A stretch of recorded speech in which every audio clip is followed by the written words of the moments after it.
Hi, this is Laura Tucker with TroubledHollywood.com. This whole topic of sexual misconduct is turning out to have so many layers. It's like the proverbial onion analogy. Every time we peel back one layer, we find even more. Geraldo Rivera was sticking up for his buddy Matt Lauer, and that caused Bette Midler to speak up about a time decades ago in the 70s when he was responsible for an assault on her. She dug up an old interview with Barbara Walters where she discussed it and said that he and his producer met with her for an interview, and the crew pushed her into a bathroom, shoved poppers under her nose, and groped her. And he acknowledged some of it in his memoir, saying he put his hands on her breasts. She noted he hadn't apologized for it. So now we're pulling back another layer. In a group discussion on Facebook, it was mentioned that while she mentions that, she's not apologizing for at one point wavering on gay marriage and then to change her mind later. So now we're at a point of questioning everyone's morals. While we all agree that her views on gay marriage have nothing to do with being assaulted, as that doesn't mean she deserved it or anything. We all agree on that.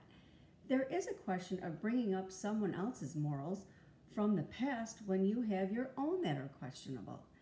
Pamela Anderson and Kirstie are questioning the morals of the victims, not the assailants.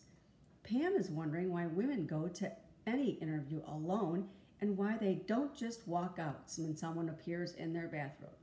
And Kirstie is questioning how someone can be fired at the first hint of sexual misconduct without a detailed investigation. But that leads into Howie Mandel's opinion. He was on The Talk yesterday and discussed the problem in society. For some reason, up until a few months ago, this behavior was apparently acceptable. We all knew about the casting couch and did nothing, said nothing, maybe laughed about the casting couch. But now we're all saying it's horrible. He has daughters, so he knows he sees it different than the next person, perhaps. So here's the question. How did we suddenly become a society of questioning morals? While it's good, as those things need to be flushed out, is there an end? Or are we just going to start calling out everyone out for everything that we know is not right within our own morals? It just opens up another layer of that onion. I remember having a conversation with my sister years ago when we questioned what cheating actually is. Is it kissing? Is it groping? Is it sex? I said it's when you have to hide it. That's how you know you crossed your own boundaries. You crossed your own morals. If you're hiding it, you know it's wrong. Geraldo openly admitted groping Bette. He obviously doesn't have morals not to do it. He saw it as okay. He didn't apologize. She's right. He admitted it in a book.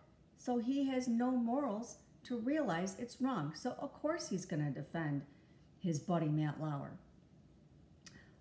Roy Moore and Donald Trump refused to admit to what they have been accused of by many women, yet Trump was bragging about it in the Access Hollywood tape.